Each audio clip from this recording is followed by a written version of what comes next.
ನಮಸ್ಕಾರ. ವಿವಿಸಿ ನ್ಯೂಸ್ ಬೀಟ್ಗೆ ಸ್ವಾಗತ. ನಾನು ಸಮೀಕ್ಷಾ ಹೆಚ್ಆರ್.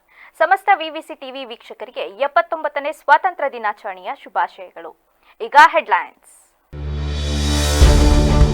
ದೇಶದಾದ್ಯಂತ 79ನೇ ಸ್ವಾತಂತ್ರ್ಯ ಸಂಭ್ರಮ. ಕೆಂಪುಕೋಟೆಯಲ್ಲಿ ಪ್ರಧಾನಿ ಮೋದಿ ಅವರಿಂದ ಧ್ವಜಾರೋಹಣ. ಸ್ವಾತಂತ್ರ್ಯೋತ್ಸವದಲ್ಲಿ ಸಾಮಾಜಿಕ ಸಮಸ್ಯೆ ಹೋಗಲಾಡಿಸಲು ಕೈಜೋಡಿಸಿ ಎಂದು ಸಿಎಂ ಸಿದ್ದರಾಮಯ್ಯ ಮಾತು. ಮತಗಳ್ಳತನದ ವಿರುದ್ಧ ಹೋರಾಡಬೇಕು. ದೇಶಕ್ಕಾಗಿ ತನುಮನಧನ ಅರ್ಪಿಸಿದವರು ಕಾಂಗ್ರೆಸ್ಸಿಗರು ಮಾತ್ರ. ಕೆಪಿಸಿಸಿ ಅಧ್ಯಕ್ಷ ಡಿಕೆ ಶಿವಕುಮಾರ್ ಹೇಳಿಕೆ. ಬೆಂಗಳೂರಿನ ಪರಪ್ಪನ ಅಗ್ರಹಾರ ಜೈಲಿನಲ್ಲಿ 79ನೇ ಸ್ವಾತಂತ್ರ್ಯೋತ್ಸವ ಆಚರಣೆ. ಕಾರಾಗೃಹ ಕಾರ್ಯಕ್ರಮಕ್ಕೆ ನಟ ದರ್ಶನ್ ಮತ್ತು ಪ್ರಜ್ವಲ್ ರೇವಣ್ಣ ಗೈರು. ಮಾನಸಿಕವಾಗಿ ಕುಗ್ಗಿ ಹೋಗಿದ್ದಾರಂತೆ ಆರೋಪಿ ದರ್ಶನ್.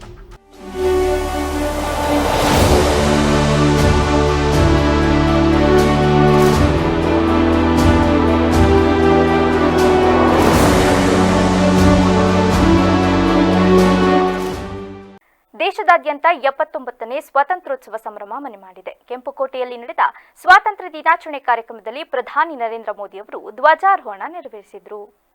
ಈ ವರ್ಷದ ಸ್ವಾತಂತ್ರ್ಯ ದಿನಾಚರಣೆಯ ಘೋಷವಾಕ್ಯ ನಯ ಭಾರತ, ಸಮೃದ್ಧ, ಸುರಕ್ಷಿತ ಮತ್ತು ದಿಟ್ಟ ನವ ಭಾರತದ ನಿರಂತರ ಉದಯವನ್ನ ಸ್ಮರಿಸುವ ಧ್ಯೇಯವಾಗಿದೆ ಎಂದು ಕೇಂದ್ರ ಸರ್ಕಾರ ತಿಳಿಸಿದೆ. ಧ್ವಜಾರೋಹಣಕ್ಕೂ ಮುನ್ನ ದೆಹಲಿಯ ರಾಜ್ಘಾಟ್ನಲ್ಲಿ ಮಹಾತ್ಮ ಗಾಂಧಿ ಅವರಿಗೆ ಪ್ರಧಾನಿ ನರೇಂದ್ರ ಮೋದಿ ಗೌರವ ಸಲ್ಲಿಸಿದ್ರು. ನಂತರ ರಾಷ್ಟ್ರದ ನೇತೃತ್ವ ವಹಿಸಿ ಸಂಭ್ರಮಿಸಲು ಕೆಂಪುಕೋಟೆಗೆ ಆಗಮಿಸಿದ್ರು. ಮೋದಿ ಅವರನ್ನ ಕೇಂದ್ರ ರಕ್ಷಣಾ ಸಚಿವ ರಾಜನಾಥ್ ಸಿಂಗ್ ಸ್ವಾಗತಿಸಿದ್ರು.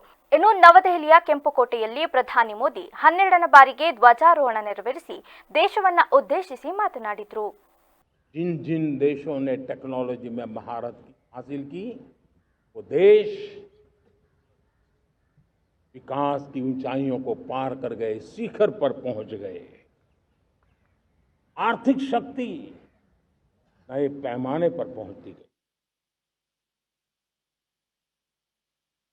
हम जब टेक्नोलॉजी के अलग अलग आयामों की बात करते हैं तो मैं आपका ध्यान आकर्षित करता हूं सेमीकंडक्टर्स पे. उदाहरण के तौर पे बताता हूं. मैं यहां लाल किले से किसी सरकार की आलोचना करने के लिए खड़ा नहीं हुआ और नहीं मैं करना चाहता, लेकिन देश की युवा पीढ़ी को जानकारी होना भी उतना जरूरी है. हमारे देश में 50-60 साल पहले सेमीकंडक्टर को लेकर के फाइलें शुरू हुई. 50-60 साल पहले फैक्ट्री का विचार चालू हुआ. आप मेरे नौजवानों जानकर के हैरान हो जाएंगे. आज सेमीकंडक्टर जो पूरी दुनिया की एक ताकत बन गया है, 50-60 साल पहले वो विचार, वो फाइलें अटक गई, लटक गई, अटक गई. सेमीकंडक्टर के विचार की ही भ्रूण हत्या हो गई. 50-60 साल गवा दी. हमारे बाद कई देश सेमीकंडक्टर में आज महारत हासिल करके दुनिया में अपनी ताकत को प्रस्थापित कर रहे हैं. साथियों, आज हमने उस बोझ से मुक्त होकर के मिशन मोड में सेमीकंडक्टर के काम को आगे बढ़ा है. 6 अलग अलग सेमीकंडक्टर के यूनिट्स. ಇನ್ನು ಬೆಂಗಳೂರಿನ ಬಾಣಿಕ್ ಷಾ ಮೈದಾನದಲ್ಲಿ ನಡೆದ ಸ್ವಾತಂತ್ರ್ಯ ದಿನಾಚರಣೆ ಕಾರ್ಯಕ್ರಮದಲ್ಲಿ ಮುಖ್ಯಮಂತ್ರಿ ಸಿದ್ದರಾಮಯ್ಯ ಅವರು ಧ್ವಜಾರೋಹಣ ನೆರವೇರಿಸಿದರು. ಬೆಳಿಗ್ಗೆ 9 ಗಂಟೆಗೆ ಧ್ವಜಾರೋಹಣ ನೆರವೇರಿಸಿದ ಬಳಿಕ ಸಿಎಂ ಸಿದ್ದರಾಮಯ್ಯನವರು ತೆರೆದ ಜೀಪ್ನಲ್ಲಿ ಗೌರವ ವಂದನೆ ಸ್ವೀಕರಿಸಿದರು. ಈ ಬಾರಿಯ ಸ್ವಾತಂತ್ರ್ಯ ದಿನಾಚರಣೆಯ ಕಾರ್ಯಕ್ರಮದಲ್ಲಿ ಭಾಗವಹಿಸಲು 3,000 ಜನರಿಗೆ ಅವಕಾಶ ನೀಡಲಾಗಿದ್ದು, ಮೊದಲ ಬಾರಿಗೆ ಇ ಪಾಸ್ ವ್ಯವಸ್ಥೆ ಮೂಲಕ ಸಾರ್ವಜನಿಕರಿಗೆ ಪ್ರವೇಶ ನೀಡಲಾಗಿದೆ. ಇನ್ನು ಕಾರ್ಯಕ್ರಮವನ್ನು ಉದ್ದೇಶಿಸಿ ಸಿಎಂ ಸಿದ್ದರಾಮಯ್ಯ ಈ ವೇಳೆ ಮಾತನಾಡಿ, ನಾವೆಲ್ಲರೂ ಗಮನಿಸಿರುವ ಹಾಗೆ ನಮ್ಮ ಹೊಸ ತಲೆಮಾರು ಮೊಬೈಲ್ ಫೋನ್, ಇಂಟರ್ನೆಟ್ ಮುಂತಾದವುಗಳ ಭರಾಟೆಯಲ್ಲಿ ವಿಪರೀತ ತಲ್ಲಣಗಳನ್ನು ಎದುರಿಸುತ್ತಿದೆ. ಖಿನ್ನತೆ, ಆತಂಕ, ವಿನಾಕಾರಣ ಸಿಟ್ಟು, ದ್ವೇಷ ಮುಂತಾದ ಭಾವನೆಗಳಲ್ಲಿ ಸಿಲುಕಿ ಸಂಕಷ್ಟ ಪಡುತ್ತಿದೆ. ಈ ಸಾಮಾಜಿಕ ಸಮಸ್ಯೆಯನ್ನ ಹೋಗಲಾಡಿಸಲು ನಾವೆಲ್ಲರೂ ಸೇರಿ ಹೊಸ ದಾರಿಗಳನ್ನು ಹುಡುಕಿಕೊಳ್ಳಬೇಕಾಗಿದೆ. ಈ ನಿಟ್ಟಿನಲ್ಲಿ ನಾವು ಮೊಬೈಲ್ ಬಿಡಿ, ಪುಸ್ತಕ ಹಿಡಿ ಮತ್ತು ಓದು ಕರ್ನಾಟಕ ಎಂಬ ಕಾರ್ಯಕ್ರಮವನ್ನ ರೂಪಿಸಿದ್ದೇವೆ ಎಂದು ತಿಳಿಸಿದರು. ಮಧ್ಯವರ್ತಿಗಳ ಹಾವಳಿ ಇಲ್ಲದೆ ನೇರವಾಗಿ ಜನರಿಗೆ ತಲುಪುವ ಈ ಯೋಜನೆಗಳು ರಾಜ್ಯದ ಜನರ ತಲಾದಾಯವನ್ನು ಹೆಚ್ಚಿಸುವುದಲ್ಲದೆ ಕಾರ್ಮಿಕ ಶಕ್ತಿಯಲ್ಲಿ ಮಹಿಳೆಯರ ಭಾಗವಹಿಸುವಿಕೆಯನ್ನು 23% ಹೆಚ್ಚಿಸಿವೆ ಎಂದು ಹಲವು ಅಧ್ಯಯನಗಳು ಹೇಳುತ್ತಿವೆ. ನಾವು ಶಕ್ತಿ ಯೋಜನೆಯನ್ನು ಜಾರಿಗೊಳಿಸುವುದರ ಜೊತೆಗೆ ಸಾರಿಗೆ ಇಲಾಖೆಗೆ ವಿವಿಧ ಮಾದರಿಯ ವಾಹನಗಳು ಸೇರಿದಂತೆ ಒಟ್ಟು 5049 ಹೊಸ ಬಸ್ಸುಗಳ ಖರೀದಿ ಮತ್ತು 8473 ಸಿಬ್ಬಂದಿಗಳನ್ನು ನೇಮಕ ಮಾಡಿಕೊಂಡಿದ್ದೇವೆ. ಕರ್ನಾಟಕವು ಈಗ ತಲಾದಾಯದ ವಿಚಾರದಲ್ಲಿ ಮೊದಲನೇ ಸ್ಥಾನದಲ್ಲಿದೆ. ತಲಾದಾಯದಲ್ಲಿ ಕಳೆದ 10 ವರ್ಷಗಳಲ್ಲಿ 101% ಪ್ರಗತಿಯನ್ನು ಸಾಧಿಸಿದ ರಾಜ್ಯ ನಮ್ಮ ಕರ್ನಾಟಕವಾಗಿದೆ. 2013-14ರಲ್ಲಿ ಸ್ಥಿರ ದರಗಳಲ್ಲಿ 1,01,858 ರೂಪಾಯಿಗಳಷ್ಟಿದ್ದ ತಲಾದಾಯವು 24-25ರ ವೇಳೆಗೆ 2,04,605 ರೂಪಾಯಿಗಳಿಗೆ ತಲುಪಿದೆ. ನಮ್ಮ ಸರ್ಕಾರವು ಗ್ಯಾರಂಟಿ ಯೋಜನೆಗಳು ಸೇರಿದಂತೆ ಸಹಾಯಧನ, ಪ್ರೋತ್ಸಾಹಧನ, ವಿದ್ಯಾರ್ಥಿ ವೇತನ, ಸಾಮಾಜಿಕ ಯೋಜನೆಗಳಿಗಾಗಿ ವಿನಿಯೋಗಿಸುತ್ತಿರುವ ಪಿಂಚಣಿ ಮುಂತಾದವುಗಳಿಗೆ 1,12,000 ಕೋಟಿ ರೂಪಾಯಿಗಳಿಗೂ ಹೆಚ್ಚಿನ ಮೊತ್ತವನ್ನು ಜನಕಲ್ಯಾಣಕ್ಕಾಗಿ ಖರ್ಚು ಮಾಡುತ್ತಿದೆ. ಬಾಬಾ ಸಾಹೇಬ್ ಅಂಬೇಡ್ಕರ್ ಅವರು ನವೆಂಬರ್ 25, 1949ರಂದು ತಮ್ಮ ಸಂವಿಧಾನ ಸಮರ್ಪಣಾ ಭಾಷಣದಲ್ಲಿ ನಾವು ಕೇವಲ ರಾಜಕೀಯ ಪ್ರಜಾಪ್ರಭುತ್ವದಿಂದ ಸಂತೃಪ್ತರಾಗಬಾರದು. ರಾಜಕೀಯ ಪ್ರಜಾಪ್ರಭುತ್ವಕ್ಕೆ ಆಧಾರವಾಗಿ ಆರ್ಥಿಕ ಪ್ರಜಾಪ್ರಭುತ್ವವನ್ನು ಏರ್ಪಡಿಸಿಕೊಳ್ಳಬೇಕು. ಆರ್ಥಿಕ ಪ್ರಜಾಪ್ರಭುತ್ವದ ಬುನಾದಿ ಇಲ್ಲದೆ ಹೋದರೆ ರಾಜಕೀಯ ಪ್ರಜಾಪ್ರಭುತ್ವಕ್ಕೆ ಉಳಿಗಾಲವಿಲ್ಲ. ಸಾಮಾಜಿಕ ಪ್ರಜಾಪ್ರಭುತ್ವವು ಬಹಳ ಮುಖ್ಯ. ಸ್ವಾತಂತ್ರ್ಯವನ್ನು ಸಮಾನತೆಯಿಂದ ಬೇರ್ಪಡಿಸುವಂತಿಲ್ಲ. ಹಾಗೆ ಬೇರ್ಪಡಿಸಿದರೆ ಕೆಲವರ ಸರ್ವಾಧಿಕಾರವಾಗುತ್ತದೆ. ಸ್ವಾತಂತ್ರ್ಯ ಮತ್ತು ಸಮಾನತೆಗಳನ್ನು ಬಂಧುತ್ವದಿಂದ ಬೇರ್ಪಡಿಸುವಂತಿಲ್ಲ ಎಂದಿದ್ದಾರೆ. ಬಲಾಢ್ಯರು ಮಾತ್ರ ಬದುಕಬೇಕು, ಉಳಿದವರು ಗುಲಾಮರಾಗಿ ಬಲಾಢ್ಯರಿಗಾಗಿ ದುಡಿಯಬೇಕು ಎನ್ನುವ ಮನುವಾದಿ ಸಿದ್ಧಾಂತ. ಪ್ರಜಾಪ್ರಭುತ್ವ ಉಳಿಸಿ, ಸಂವಿಧಾನ ಚುನಾವಣೆ ವ್ಯವಸ್ಥೆ ರಕ್ಷಿಸಿ, ತೆರಿಗೆ ಅಸಮಾನ ಹಂಚಿಕೆ ವಿರುದ್ಧ ಹೋರಾಡಿ, ಸರ್ವಾಧಿಕಾರ ತೊಲಗಿಸುವ ಪ್ರತಿಜ್ಞೆ ಮಾಡಿ ಎಂದು ಕೆಪಿಸಿಸಿ ಅಧ್ಯಕ್ಷ ಡಿಕೆ ಶಿವಕುಮಾರ್ ಅವರು ಕರೆ ನೀಡಿದರು. 79ನೇ ಸ್ವಾತಂತ್ರ್ಯ ದಿನಾಚರಣೆಯ ಅಂಗವಾಗಿ ಕೆಪಿಸಿಸಿ ಕಚೇರಿಯಲ್ಲಿ ಶುಕ್ರವಾರ ಧ್ವಜಾರೋಹಣ ನೆರವೇರಿಸಿ ಮಾತನಾಡಿದ ಅವರು, ಸ್ವಾತಂತ್ರ್ಯ ಎಂದರೆ ಬೆಲೆ ಕಟ್ಟಿ ಪಡೆಯುವ ವಸ್ತುವಲ್ಲ, ಅದು ಜೀವನದ ಉಸಿರು ಎಂದು ಮಹಾತ್ಮ ಗಾಂಧೀಜಿಯವರು ಹೇಳಿದ್ದಾರೆ. ನಮ್ಮ ಪಕ್ಷದ ನಾಯಕರು ನಮ್ಮ ಉಸಿರು ಬಿಗಿ ಹಿಡಿದು ಹೋರಾಟ ಮಾಡಿ ದೇಶಕ್ಕೆ ಸ್ವಾತಂತ್ರ್ಯ ತಂದುಕೊಟ್ಟಿದ್ದಾರೆ. ಹೀಗಾಗಿ ನಾವೆಲ್ಲರೂ ಇಂದು ಪ್ರಜಾಪ್ರಭುತ್ವ ಉಳಿಸುತ್ತೇನೆ, ಸಂವಿಧಾನ, ದೇಶ, ಚುನಾವಣೆ ವ್ಯವಸ್ಥೆ ಹಾಗೂ ಮತಗಳನ್ನು ಕಾಪಾಡುತ್ತೇನೆ, ತೆರಿಗೆ ಅಸಮಾನ ಹಂಚಿಕೆ ವಿರುದ್ಧ ಹೋರಾಡುತ್ತೇನೆ, ದೇಶದಲ್ಲಿ ಸರ್ವಾಧಿಕಾರ ತೊಲಗಿಸಿ ಮತ್ತೆ ಜನಪರ ಸರ್ಕಾರ ತರುತ್ತೇವೆ ಎಂಬ 5 ಶಪಥಗಳನ್ನು ಮಾಡಬೇಕಿದೆ ಎಂದು ಕರೆ ಕೊಟ್ಟರು. ಈ 5 ಶಪಥಗಳನ್ನು ನಾವು ಪ್ರತಿನಿತ್ಯ ಸ್ಮರಿಸಬೇಕು. 2029ರ ವೇಳೆಗೆ 2ನೇ ಸ್ವತಂತ್ರ ಸಂಗ್ರಾಮ ಮುನ್ನುಡಿ ಬರೆಯಬೇಕಾದ ಅಗತ್ಯವಿದೆ. ಸ್ವಾತಂತ್ರ್ಯ ದಿನ ನಮ್ಮ ಇತಿಹಾಸ ಹೇಳುವ ದಿನ. ಇದು ಭಾರತೀಯರು ಹಾಗೂ ಕನ್ನಡಿಗರಾದ ನಮ್ಮ ಹೆಮ್ಮೆಯ ದಿನ. ದೇಶದ ಮೊಟ್ಟ ಮೊದಲ ಸ್ವಾತಂತ್ರ್ಯ ಸಂಗ್ರಾಮವಾಗಿದ್ದು ಕರ್ನಾಟಕದಲ್ಲೇ ಎಂದು ತಿಳಿಸಿದರು. ಸ್ವಾತಂತ್ರ್ಯಕ್ಕಾಗಿ ಹೋರಾಡಿದ ಪಕ್ಷ ಎಂದು ಹೊಸ ಪೀಳಿಗೆಗೆ ನಾವೆಲ್ಲರೂ ಕೂಡ ತಿಳಿಸಬೇಕಾಗಿದೆ. ಇದು ಕಾಂಗ್ರೆಸ್ ಪಕ್ಷದ ಕಾರ್ಯಕರ್ತರು, ಮುಖಂಡರ ಧೈರ್ಯದಿಂದ ಹೇಳಬೇಕು. ಎಲ್ಲಿವರೆಗೆ ನಿಮಗೆ ಈ ಧೈರ್ಯ ಬರುವುದಿಲ್ಲೋ ಅಲ್ಲಿವರೆಗೆ ದೇಶದ್ರೋಹಿಗಳು ನಮ್ಮನ್ನ ದೇಶದ ಭಕ್ತಿ ಪಾಠ ಮಾಡುತ್ತಾರೆ. ಸ್ವಾತಂತ್ರ್ಯಕ್ಕಾಗಿ ನಮ್ಮ ಜೀವನವನ್ನು ಮುಡಿಪಿಟ್ಟು ಗಾಂಧೀಜಿಯವರು ಪ್ರಶ್ನೆಯನ್ನ ಮಾಡಲಾಗುತ್ತಿತ್ತು. ನೆಹರು, ಸರ್ದಾರ್ ಪಟೇಲ್ ಸೇರಿದಂತೆ ಅನೇಕ ನಾಯಕರು ಹೋರಾಟದಲ್ಲಿ ಮಾಡಿಲ್ಲ ಎಂದು ಸುಳ್ಳು ಸುದ್ದಿಗಳನ್ನು ಕೂಡ ಹಬ್ಬಿಸಿಕೊಂಡು ಬಂದಿದ್ದಾರೆ. ನೆಹರು ಅವರ ಸುಮಾರು 3262 ದಿನಗಳು ಅಂದರೆ 9 ವರ್ಷಗಳ ಜೈಲು ವಾಸ ಅನುಭವಿಸಿದ್ದಾರೆ. ಅದು ಕಾಂಗ್ರೆಸ್ ನೇತೃತ್ವದಲ್ಲಿ ದೇಶ ಮುಂದಾಗಿತ್ತು. ಇಂದು ಸ್ವಾತಂತ್ರ್ಯ ಹೋರಾಟದಲ್ಲಿ ಮೌಲಾನಾ ಆಜಾದ್, ದಾದಾಬಾಯಿ ನೌರೋಜಿ, ಬಾಲಗಂಗಾಧರ ತಿಲಕ್, ಮಹಾತ್ಮ ಗಾಂಧೀಜಿ, ನೆಹರು ಅವರು, ಅಂಬೇಡ್ಕರ್ ಅವರು, ವಲ್ಲಭಾಯ್ ಪಟೇಲ್ ಅವರು, ಸುಭಾಷ್ ಚಂದ್ರ ಬೋಸ್ ಅವರು, ಭಗತ್ ಸಿಂಗ್ ಅವರು, ಚಂದ್ರಶೇಖರ್ ಆಜಾದ್ ಅವರು, ಸರೋಜಿನಿ ನಾಯ್ಡು ಅವರು, ಲಾಲಾ ಲಜಪತ್ ರಾಯರವರು, ಗೋಪಾಲ್ ಕೃಷ್ಣ ಗೋಖಲೆ, ಬಿಪಿನ್ ಚಂದ್ರಪಾಲ್ ಸೇರಿದಂತೆ ಅನೇಕ ಮಹನೀಯರು ಹೋರಾಟವಿದೆ. ಅವರ ಇತಿಹಾಸವನ್ನು ನಾವೆಲ್ಲರೂ ಕೂಡ ನಮ್ಮ ಪೀಳಿಗೆಗೆ ತಿಳಿಸಬೇಕಾದ್ದು ನಮ್ಮೆಲ್ಲರ ಕರ್ತವ್ಯ ಅಂತ ಹೇಳಿ ನಾನು ಭಾವಿಸಿದ್ದೇನೆ. ಹೀಗಾಗಿ ದೇಶದ ತಮ್ಮ ತನು, ಮನ, ಧನ, ಪ್ರಾಣ ಎಲ್ಲವನ್ನ ಅರ್ಪಿಸಿದವರು ಕಾಂಗ್ರೆಸ್ಸಿಗರು ಮಾತ್ರ ಅನ್ನೋದನ್ನು ಕೂಡ ನಮಗೆ ಹೇಳಲಿಕ್ಕೆ ಬಹಳ ಸಂತೋಷ ಆಗ್ತದೆ. ದೇಶದಲ್ಲಿ ಕಾಂಗ್ರೆಸ್ ಕೊಡುಗೆ ಏನು ಎಂಬುದರ ಪ್ರತಿಪಕ್ಷದ ಅನೇಕರು ಅನೇಕ ಸಂದರ್ಭದಲ್ಲಿ ಮಾತನಾಡ್ತಾ ಇದ್ದಾರೆ. ದೇಶದ ಸ್ವಾತಂತ್ರ್ಯ ತಂದುಕೊಟ್ಟದ್ದು ರಾಷ್ಟ್ರಗೀತೆ ಮತ್ತು ರಾಷ್ಟ್ರಧ್ವಜವನ್ನ ಕೊಡ್ತಾ ಇರೋದು ಕೂಡ ಇವತ್ತು ತಾವೆಲ್ಲರೂ ಕೂಡ ಪ್ರತಿ ಹಂತದಲ್ಲೂ ಕೂಡ ನೆನೆಸ್ಕೊಳ್ಳುವಂಥ ಒಂದು ನೆನಪನ್ನ ನಾವೆಲ್ಲ ಮಾಡಬೇಕಾಗಿದೆ. ಇವತ್ತು ನಮ್ಮ ಹೆಗಲ ಮೇಲೆ ತ್ರಿವರ್ಣ ಧ್ವಜ ಇದೆ, ಎದೆ ಮೇಲೆ ಸಂವಿಧಾನವಿದೆ. ಆದ್ರಿಂದ ಇವತ್ತು ನಾವೆಲ್ಲ ಕೂಡ ಸಮಾಜದಲ್ಲಿ ಮಾನವೀಯತೆಯ ಸ್ವಾತಂತ್ರ್ಯವನ್ನ ಅನೇಕ ಪರಪ್ಪನ ಅಗ್ರಹಾರ ಜೈಲಿನಲ್ಲಿ 79ನೇ ಸ್ವಾತಂತ್ರ್ಯೋತ್ಸವ ಆಚರಿಸಲಾಗಿದ್ದು, ನಟ ದರ್ಶನ್ ಮತ್ತು ಪ್ರಜ್ವಲ್ ರೇವಣ್ಣ ಗೈರಾಗಿದ್ದಾರೆ.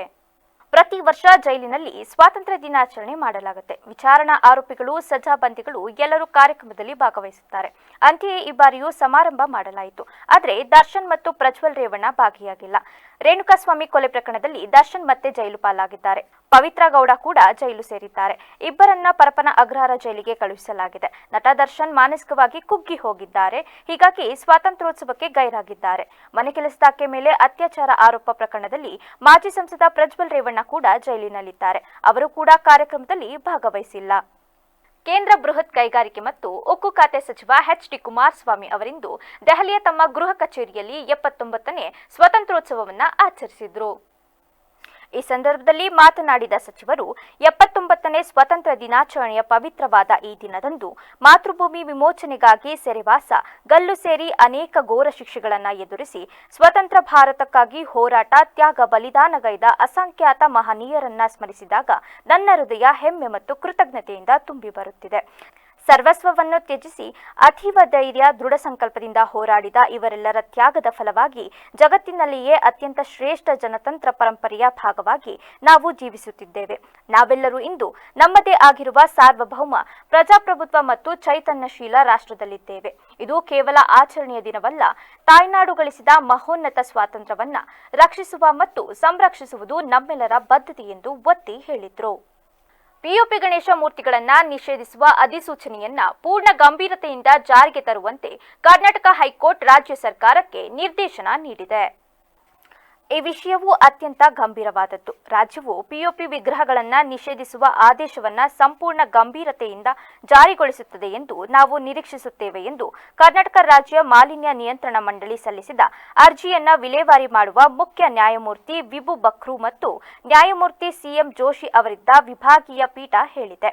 ಪಿಒಪಿ ವಿಗ್ರಹಗಳು ಪರಿಸರದ ಮೇಲೆ, ವಿಶೇಷವಾಗಿ ಜಲಮೂಲಗಳ ಮೇಲೆ ಬೀರುವ ಪರಿಣಾಮವನ್ನು ಅರ್ಜಿದಾರರು ಎತ್ತಿ ತೋರಿಸಿದ್ದಾರೆ. ಪಿಒಪಿ ವಿಗ್ರಹಗಳ ನಿಷೇಧದ ಆದೇಶವನ್ನ ಪಾಲಿಸುತ್ತಿಲ್ಲ ಎಂದು ಅರ್ಜಿದಾರರು ಆರೋಪಿಸಿದ್ದಾರೆ. ಕುಂಬಳಗೋಡು, ಹುಳಿಮಾವು ಪ್ರದೇಶದಲ್ಲಿ ಕೈಗಾರಿಕೆಗಳನ್ನು ಹೊಂದಿರುವ ಎಂ ಶ್ರೀಧರ್ ಮತ್ತು ಶ್ರೀನಿವಾಸ್ ಎಂಬ ಇಬ್ಬರು ವ್ಯಕ್ತಿಗಳು ಅಕ್ರಮವಾಗಿ ವಿಗ್ರಹಗಳನ್ನು ತರಿಸುತ್ತಿದ್ದಾರೆ. ಆದೇಶವನ್ನು ಉಲ್ಲಂಘಿಸಿ ಅವುಗಳನ್ನು ಮಾರಾಟ ಮಾಡುವುದನ್ನು ಮುಂದುವರಿಸುತ್ತಿದ್ದಾರೆ. ಕೆಲವು ಎಫ್ಐಆರ್ಗಳನ್ನು ದಾಖಲಿಸಲಾಗಿದೆ ಮತ್ತು ಕಾನೂನಿನ ಪ್ರಕಾರ ಅಗತ್ಯ ಕ್ರಮ ಕೈಗೊಳ್ಳಲಾಗುವುದು ಎಂದು ಸರ್ಕಾರಿ ವಕೀಲರು ವಾದಿಸಿದರು. ಪಿಒಪಿ ವಿಗ್ರಹಗಳನ್ನು ನಿಷೇಧಿಸುವ ಸರ್ಕಾರಿ ಆದೇಶವನ್ನು ಈಗಾಗಲೇ ಹೊರಡಿಸಲಾಗಿದ್ದು, ಅದನ್ನು ಜಾರಿಗೆ ತರಬೇಕಾಗಿರುವುದರಿಂದ ನಾವು ಯಾವುದೇ ಆದೇಶವನ್ನು ಹೊರಡಿಸುವುದಿಲ್ಲ ಎಂದು ನ್ಯಾಯಾಲಯವು ಹೇಳಿದೆ. ಚಿತ್ರದುರ್ಗ ರೇಣುಕಾಸ್ವಾಮಿ ಕೊಲೆ ಕೇಸಲ್ಲಿ ಸುಪ್ರೀಂ ಆದೇಶದ ಬೆನ್ನಲ್ಲೇ ಮತ್ತೆ ಪರಪ್ಪನ ಅಗ್ರಹಾರ ಜೈಲು ಸೇರಿರುವ ನಟ ದರ್ಶನ್ ಬಗ್ಗೆ Sandalwood queen Ramya soft corner ತೋರಿಸಿದ್ದಾರೆ. ದರ್ಶನ್ ಜೈಲು ಪಾಲಾಗಿರುವ ಬಗ್ಗೆ ಮಾತನಾಡಿರುವ ಅವರು, ನಟ ದರ್ಶನ್ ಜೊತೆ ನಾನು ಸಿನಿಮಾ ಮಾಡಿದ್ದೇನೆ. ಸಿನಿಮಾ ಶೂಟಿಂಗ್ ವೇಳೆ ನಾವು ನಡೆದುಕೊಂಡು ಬಂದ ಹಾದಿ ಬಗ್ಗೆ ನನ್ನ ಬಳಿ ಹಂಚಿಕೊಂಡಿದ್ರು. ನನಗೆ ಹೆಮ್ಮೆ ಅನಿಸಿತ್ತು. ಲೈಟ್ ಬಾಯ್ ಆಗಿ ಕೆಲಸ ಮಾಡಿ ಈ ಮಟ್ಟಕ್ಕೆ ಬೆಳೆದಿದ್ದಾರೆ. ಆದರೆ ಇತ್ತೀಚೆಗೆ ಅವರ ನಡವಳಿಕೆಯಿಂದ ತುಂಬಾ ಬೇಜಾರಾಗಿತ್ತು. ಎಲ್ಲೋ ಒಂದು ಕಡೆ ಅವರು ತಮ್ಮ ಜೀವನ ಹಾಳು ಮಾಡಿಕೊಂಡ್ರು. ಈ ಮಟ್ಟಕ್ಕೆ ಬೆಳೆದ ಮೇಲೆ ಜವಾಬ್ದಾರಿ ಇರುತ್ತೆ. ಅವರ ಅಕ್ಕಪಕ್ಕ ಯಾರು ಒಳ್ಳೆಯವರಿಲ್ಲ ಅನ್ಸುತ್ತೆ, ಗೊತ್ತಿಲ್ಲ. ತಮ್ಮ ಸುತ್ತಮುತ್ತ ಒಳ್ಳೆಯವರನ್ನ ಇಟ್ಟುಕೊಂಡು ಒಳ್ಳೆಯ ದಾರಿಯಲ್ಲಿ ಹೋಗಬಹುದಿತ್ತು. ಮೊದಲು ಅಕ್ಕಪಕ್ಕದವರ ಸಹವಾಸ ಬಿಡಬೇಕು ಎಂದು ಕಿವಿಮಾತು ಹೇಳಿದ್ದಾರೆ. ಇನ್ನೊಂದು ಕಡೆ ಜಡ್ಜ್ಮೆಂಟ್ ಕೇಳಿದಾಗ ರಿಲೀಫ್ ಅಂತ ಅನ್ಸುತ್ತೆ. ಈಗ ನಾವು ಹೋಗುತ್ತಿರುವ ಸಮಾಜ ಕೆಟ್ಟ ದಾರಿಯಲ್ಲಿದೆ. ಹೆಣ್ಣು ಮಕ್ಕಳ ರಕ್ಷಣೆ, ಗೌರವ ವಿಷಯದಲ್ಲಿ ಸುಪ್ರೀಂ ಕೋರ್ಟ್ ಆರ್ಡರ್ ಬಂದಾಗ ನಾನು ಮಾಡಿದ ಪೋಸ್ಟ್ಗೆ ಕೆಟ್ಟದಾಗಿ ಕಮೆಂಟ್ ಹಾಕ್ತಿದ್ರು. ನಾವೆಲ್ಲ ಕಾನೂನು ಕೈಗೆತ್ಕೊಂಡ್ರೆ ಈ ರೀತಿಯ ಕೆಟ್ಟ ಕೆಲಸಗಳು ಆಗುತ್ತೆ. ಜಡ್ಜ್ಮೆಂಟ್ ನಿಂದ ಸಮಾಜಕ್ಕೆ ಒಳ್ಳೆಯದಾಗುತ್ತೆ. ಸಮಾಜಕ್ಕೆ ಒಂದೊಳ್ಳೆ ಮೆಸೇಜ್ ಹೋಗಿದೆ. ಯಾರೇ ಆಗಿರ್ಲಿ ಎಲ್ಲರೂ ಸಮಾನರು. ದೊಡ್ಡವರೇ ಆಗಿರ್ಲಿ, ಚಿಕ್ಕವರೇ ಆಗಿರ್ಲಿ, ಎಲ್ಲರೂ ಕಾನೂನಿನ ಮುಂದೆ ಒಂದೇ ಎಂದು ತಿಳಿಸಿದ್ದಾರೆ. ನನಗೆ ಮಿಕ್ಸ್ಡ್ ರಿಯಾಕ್ಷನ್ ಇತ್ತು. ಒಂದು ಕಡೆ ನನಗೆ ಸ್ವಲ್ಪ ಬೇಜಾರು ಆಯಿತು. ಯಾಕಂದರೆ ದರ್ಶನ್ ಅವ್ರ ಜೊತೆ ನಾನು ಕೆಲಸ ಮಾಡಿದ್ದೀನಿ, ಅವ್ರು ಗೊತ್ತಿರೋರು. ಸೊ ಎಲ್ಲೋ ಒಂದು ಕಡೆ ನಂಗೆ ಬೇಜಾರು ಏನಂದರೆ ಅವ್ರ ಜೀವನ ಅವ್ರು ಹಾಳು ಮಾಡಿಕೊಂಡ್ರು ಅಂತ. ಯಾಕಂದರೆ ನಾವು ಶೂಟ್ ಮಾಡುವಾಗ ಅವರು ಕೆಲವೊಂದು ಹಂಚ್ಕೊಂಡಿದ್ರು ನನ್ನ ಜೊತೆ ಅವ್ರು ಹೇಗೆ ಬಂದರು ಸಿನಿಮಾ ಇಂಡಸ್ಟ್ರಿಗೆ ಹೇಗೆ ಏನು ಅಂತ. So I was actually very proud of him and his journey. ಏನು ಇಲ್ಲದೆವರು ಏನೋ ಕಷ್ಟಪಟ್ಟು ಇಂಡಸ್ಟ್ರಿಗೆ ಬಂದು ಲೈಟ್ ಬಾಯ್ ಆಗಿ ಕೆಲಸ ಮಾಡಿ ಇಷ್ಟು ಮಟ್ಟಿಗೆ ಬೆಳೆದಾರಂತೆ ಎಲ್ಲೋ ಒಂದು ಕಡೆ ಒಂದು ಹೆಮ್ಮೆನೂ ಇತ್ತು. ಬಟ್ ಇತ್ತೀಚೆಗೆ ಅವ್ರದ್ದೇನು ನಡವಳಿಕೆ ಆಗಲಿ ಏನು ಅವ್ರದ್ದು ಇದೆಲ್ಲ ನೋಡಿ ನನಗೆ ಬೇಜಾರಾಯಿತು. ಬಿಕಾಸ್ ಅವ್ರ ಅಕ್ಕಪಕ್ಕ ಯಾರು ಒಳ್ಳೆಯವ್ರು ಇಲ್ವೇನೋ ಏನೋ ಗೊತ್ತಿಲ್ಲ. ಅವ್ರಿಗೆ ಏನೋ ಒಂದು ಒಳ್ಳೆ ರೀತಿಯಲ್ಲಿ ಒಳ್ಳೆ ದಾರಿನಲ್ಲಿ ಕರ್ಕೊಂಡು ಹೋಗೋದಕ್ಕೆ ಆ್ಯಂಡ್ ಗುಡ್ ಅಡ್ವೈಸರ್ಸ್ ಇರಲೇಬೇಕು. ಎಸ್ಪೆಷಲಿ ಒಂದು ಮಟ್ಟಕ್ಕೆ ಬೆಳೆದ ಮೇಲೆ ಒಂದು ರೆಸ್ಪಾನ್ಸಿಬಿಲಿಟಿ, ಒಂದು ಜವಾಬ್ದಾರಿ ಒಬ್ಬ ಸೆಲೆಬ್ರಿಟಿ. ತೀವ್ರ ಅನಾರೋಗ್ಯದಿಂದ ಬಳಲುತ್ತಿದ್ದ ಕಲಬುರಗಿಯ ಮಹಾದಾಸೋಹಿ ಶರಣಬಸಪ್ಪ ಅಪ್ಪ ಅವರಿಂದು ಲಿಂಗೈಕ್ಯರಾಗಿದ್ದಾರೆ. ಶರಣಬಸವೇಶ್ವರ ಸಂಸ್ಥಾನ ಮಠದ 8ನೇ ಪೀಠಾಧಿಪತಿಯಾಗಿರೋ ಶರಣಬಸಪ್ಪ ಅಪ್ಪ ಅವರು ದಾಸೋಹ ಮಹಾಮನೆಯಲ್ಲಿ ಲಿಂಗೈಕ್ಯರಾಗಿದ್ದು, ಕುಟುಂಬಸ್ಥರು, ಅಪಾರ ಬಂಧು ಬಳಗ ಹಾಗೂ ಅನುಯಾಯಿಗಳನ್ನ ಅಗಲಿದ್ದಾರೆ. ಅನಾರೋಗ್ಯದಿಂದ ಅಸ್ವಸ್ಥರಾಗಿದ್ದ ಶರಣಬಸಪ್ಪ ಅಪ್ಪ ಅವರನ್ನ ಖಾಸಗಿ ಆಸ್ಪತ್ರೆಯಿಂದ ಮಠಕ್ಕೆ ಶಿಫ್ಟ್ ಮಾಡಲಾಗಿತ್ತು. ಮಠದಲ್ಲೇ ಆರೈಕೆಗೆ ಕುಟುಂಬಸ್ಥರು ನಿರ್ಧರಿಸಿದ್ರು. ಕೆಲ ದಿನಗಳಿಂದೀಚೆಗೆ ಮಠದಲ್ಲಿಯೇ ವೆಂಟಿಲೇಟರ್ನಲ್ಲಿ ಚಿಕಿತ್ಸೆ ಕೊಡಲಾಗುತ್ತಿತ್ತು. ಆದರೆ ಚಿಕಿತ್ಸೆ ಫಲಕಾರಿಯಾಗದೆ ಇಂದು ಲಿಂಗೈಕ್ಯರಾಗಿದ್ದಾರೆ. ಸಿಲಿಂಡರ್ ಸ್ಫೋಟಗೊಂಡು ಬಾಲಕ ಸಾವನ್ನಪ್ಪಿದ ಘಟನೆ ಬೆಂಗಳೂರು ನಗರದ ಆಡುಗೋಡಿಯಲ್ಲಿ ನಡೆದಿದೆ. ಘಟನೆಯಲ್ಲಿ 8 ಜನ ಗಾಯಗೊಂಡಿದ್ದಾರೆ. ಅದರಲ್ಲಿ 3ರ ಸ್ಥಿತಿ ಗಂಭೀರವಾಗಿದೆ ಎಂದು ತಿಳಿದು ಬಂದಿದೆ. ಮೃತ ಬಾಲಕನನ್ನ ಮುಬಾರಕ್ ಎಂದು ಗುರುತಿಸಲಾಗಿದೆ. ತಿಮ್ಮರಾಜು ಎಂಬುವವರ ಮನೆಯಲ್ಲಿ ಸ್ಫೋಟ ಸಂಭವಿಸಿದ್ದು, ಆ ಮನೆ ಸಂಪೂರ್ಣ ಛಿದ್ರವಾಗಿದೆ. ಸ್ಫೋಟದಿಂದ ಅಕ್ಕಪಕ್ಕದ 10ಕ್ಕೂ ಹೆಚ್ಚು ಮನೆಗಳಿಗೆ ಹಾನಿಯಾಗಿದೆ. ಗಾಯಾಳುಗಳು ತೀವ್ರ ರಕ್ತಸ್ರಾವ ಹಾಗೂ ಸುಟ್ಟ ಗಾಯಗಳಿಂದ ನರಳಾಡುತ್ತಿರುವ ದೃಶ್ಯ ಸಹ ಕಂಡುಬಂತು. ಗಾಯಾಳುಗಳನ್ನ ಸಂಜಯ್ ಗಾಂಧಿ, ರಾಜೀವ್ ಗಾಂಧಿ ಆಸ್ಪತ್ರೆ ಸೇರಿದಂತೆ ಇತರೆ ಆಸ್ಪತ್ರೆಗಳಿಗೆ ಚಿಕಿತ್ಸೆಗೆ ದಾಖಲಿಸಲಾಗಿದೆ. ಸಿಲಿಂಡರ್ ಲೀಕ್ ಆಗಿ ಕೆಮಿಕಲ್ ರಿಯಾಕ್ಷನ್ ಆಗಿ ಈ ಸ್ಫೋಟ ಸಂಭವಿಸಿದೆ ಎಂದು ಅಧಿಕಾರಿಗಳು ಶಂಕಿಸಿದ್ದಾರೆ. ಘಟನಾ ಸ್ಥಳಕ್ಕೆ ಆಡುಗೋಡಿ ಪೊಲೀಸರು ಭೇಟಿ ನೀಡಿ ಪರಿಶೀಲನೆ ನಡೆಸಿದ್ದಾರೆ. ಇಡೀ ರಾತ್ರಿ ಗ್ಯಾಸ್ ಲೀಕ್ ಆಗಿ ಕೆಮಿಕಲ್ ರಿಯಾಕ್ಷನ್ ಆಗಿ ಸ್ಫೋಟ ಆಗಿರಬಹುದು ಎಂದು ಅಗ್ನಿಶಾಮಕ ದಳದ ಸಿಬ್ಬಂದಿ ಪ್ರಾಥಮಿಕ ಮಾಹಿತಿ ನೀಡಿದ್ದಾರೆ. ಸಕಲೇಶಪುರ ತಾಲೂಕಿನ ಪಟ್ಟಣವು ಮಂಗಳೂರು-ಬೆಂಗಳೂರು ರಾಷ್ಟ್ರೀಯ ಹೆದ್ದಾರಿಯ ಮಧ್ಯಭಾಗದಲ್ಲಿ ನೆಲೆಗೊಂಡಿದ್ದು, ಪ್ರಕೃತಿಯ ಸೌಂದರ್ಯಕ್ಕೆ ಹೆಸರಾದ ಮಲೆನಾಡಿನ ಪ್ರವೇಶ ದ್ವಾರವಾಗಿದೆ. ಆದರೆ ಇತ್ತೀಚಿನ ದಿನದಲ್ಲಿ ಈ ಪಟ್ಟಣವು ತನ್ನ ಸೌಂದರ್ಯಕ್ಕಿಂತ ಹೆಚ್ಚಾಗಿ ಟ್ರಾಫಿಕ್ ಸಮಸ್ಯೆಗೆ ಕಾರಣವಾಗಿ ಸುದ್ದಿಯಲ್ಲಿದೆ. ಹೌದು, ಬೈಪಾಸ್ ರಸ್ತೆಯ ಸೌಲಭ್ಯವಿದ್ದರೂ ಸಕಲೇಶಪುರದ ಪ್ರಮುಖ ರಸ್ತೆಗಳಲ್ಲಿ ವಾಹನ ದಟ್ಟಣೆಯಿಂದ ಸ್ಥಳೀಯ ಜನರು ಮತ್ತು ಪ್ರಯಾಣಿಕರು ತೀವ್ರ ತೊಂದರೆ ಅನುಭವಿಸುತ್ತಿದ್ದಾರೆ. ಬೆಂಗಳೂರಿನಂತಹ ಮಹಾನಗರಗಳಲ್ಲಿ ನಾವು ಟ್ರಾಫಿಕ್ ಜಾಮ್ ನೋಡುತ್ತೇವೆ. ಆದರೆ ಇದೀಗ ಸಕಲೇಶಪುರದಲ್ಲೂ ಅದೇ ಪರಿಸ್ಥಿತಿ ಎದುರಾಗುತ್ತಿದೆ ಎಂದು ಸ್ಥಳೀಯ ವ್ಯಾಪಾರಿಗಳು ಆತಂಕ ವ್ಯಕ್ತಪಡಿಸಿದ್ದಾರೆ. ಪಟ್ಟಣದ ಮುಖ್ಯ ರಸ್ತೆಯಲ್ಲಿ ವಾಹನಗಳ ಸಂಖ್ಯೆ ಏರಿಕೆ, ರಸ್ತೆ ಬದಿಯಲ್ಲಿ ಅನಿಯಂತ್ರಿತ ವಾಹನ ನಿಲುಗಡೆ ಮತ್ತು ಕಿರಿದಾದ ರಸ್ತೆಗಳು ಈ ಸಮಸ್ಯೆಗೆ ಪ್ರಮುಖ ಕಾರಣಗಳಾಗಿವೆ. ಟ್ರಾಫಿಕ್ ಸಮಸ್ಯೆಯಿಂದ ಪಟ್ಟಣದ ವ್ಯಾಪಾರಕ್ಕೂ ತೊಂದರೆಯಾಗುತ್ತಿದೆ. ಗ್ರಾಹಕರು ರಸ್ತೆಯಲ್ಲಿ ಸಿಲುಕಿಕೊಂಡು ಅಂಗಡಿಗಳಿಗೆ ಬರುತ್ತಿಲ್ಲ. ಆದುದರಿಂದ ಸಕಲೇಶಪುರದ ಟ್ರಾಫಿಕ್ ಸಮಸ್ಯೆಯನ್ನ ಪರಿಹರಿಸಲು ಸ್ಥಳೀಯ ಪೊಲೀಸರು ಮತ್ತು ಜನಪ್ರತಿನಿಧಿಗಳು ಗಮನ ಹರಿಸಬೇಕೆಂದು ಒತ್ತಾಯಿಸಿದ್ದಾರೆ. ಕಳೆದ ವಿಧಾನಸಭೆ ಚುನಾವಣೆಯಲ್ಲಿ ಕರ್ನಾಟಕದಲ್ಲಿ ಕೆಲವೊಂದು ಮತಗಟ್ಟೆಗಳಲ್ಲಿ ಮತಗಳ್ಳತನ ಆಗಿರುವ ಬಗ್ಗೆ ಕಾಂಗ್ರೆಸ್ ನಾಯಕ ರಾಹುಲ್ ಗಾಂಧಿ ಹೇಳಿಕೆ ಬೆಂಬಲಿಸಿ ಕಲಬುರಗಿಯಲ್ಲಿ ಗುರುವಾರ ಸಂಜೆ ಜಿಲ್ಲಾ ಕಾಂಗ್ರೆಸ್ ವತಿಯಿಂದ ಕ್ಯಾಂಡಲ್ ಲೈಟ್ ಮಾರ್ಚ್ ಹಮ್ಮಿಕೊಳ್ಳಲಾಗಿತ್ತು. ನಗರದ ಕಾಂಗ್ರೆಸ್ ಕಚೇರಿಯಿಂದ ಟೌನ್ ಹಾಲ್ವರೆಗೂ ಸಂಜೆ 6 ಗಂಟೆಗೆ ಕಾಂಗ್ರೆಸ್ ಮುಖಂಡರು ಮತ್ತು ಕಾರ್ಯಕರ್ತರು ಕ್ಯಾಂಡಲ್ ಹಿಡಿದು ಮತಗಳ್ಳರೇ ಅಧಿಕಾರ ಬಿಟ್ಟು ತೊಲಗಿ ಎಂದು ಘೋಷಣೆ ಹಾಕುತ್ತಾ ಕೇಂದ್ರ ಸರ್ಕಾರ ಮತ್ತು ಚುನಾವಣಾ ಆಯೋಗದ ವಿರುದ್ಧ ಆಕ್ರೋಶ ಹೊರಹಾಕಿದ್ರು. ಈಗ ಮತ್ತೊಮ್ಮೆ ಹೆಡ್ಲೈನ್ಸ್. ದೇಶದಾದ್ಯಂತ 79ನೇ ಸ್ವಾತಂತ್ರ್ಯ ಸಂಭ್ರಮ. ಕೆಂಪುಕೋಟೆಯಲ್ಲಿ ಪ್ರಧಾನಿ ಮೋದಿ ಅವರಿಂದ ಧ್ವಜಾರೋಹಣ. ಸ್ವಾತಂತ್ರ್ಯೋತ್ಸವದಲ್ಲಿ ಸಾಮಾಜಿಕ ಸಮಸ್ಯೆ ಹೋಗಲಾಡಿಸಲು ಕೈಜೋಡಿಸಿ ಎಂದು ಸಿಎಂ ಸಿದ್ದರಾಮಯ್ಯ ಮಾತು. ಮತಗಳ್ಳತನದ ವಿರುದ್ಧ ಹೋರಾಡಬೇಕು. ದೇಶಕ್ಕಾಗಿ ತನುಮನಧನ ಅರ್ಪಿಸಿದವರು ಕಾಂಗ್ರೆಸ್ಸಿಗರು ಮಾತ್ರ. ಕೆಪಿಸಿಸಿ ಅಧ್ಯಕ್ಷ ಡಿಕೆ ಶಿವಕುಮಾರ್ ಹೇಳಿಕೆ. ಬೆಂಗಳೂರಿನ ಪರಪ್ಪನ ಅಗ್ರಹಾರ ಜೈಲಿನಲ್ಲಿ 79ನೇ ಸ್ವಾತಂತ್ರ್ಯೋತ್ಸವ ಆಚರಣೆ. ಕಾರಾಗೃಹ ಕಾರ್ಯಕ್ರಮಕ್ಕೆ ನಟ ದರ್ಶನ್ ಮತ್ತು ಪ್ರಜ್ವಲ್ ರೇವಣ್ಣ ಗೈರು. ಮಾನಸಿಕವಾಗಿ ಕುಗ್ಗಿ ಹೋಗಿದ್ದಾರಂತೆ ಆರೋಪಿ ದರ್ಶನ್. ಕ್ಷಣ ಕ್ಷಣದ ಸುದ್ದಿಗಾಗಿ ನೋಡ್ತಾ ಇರಿ ವಿವಿಸಿ ಟಿವಿ, ಸತ್ಯದ ಕಡೆ ನಮ್ಮ ನಡೆ.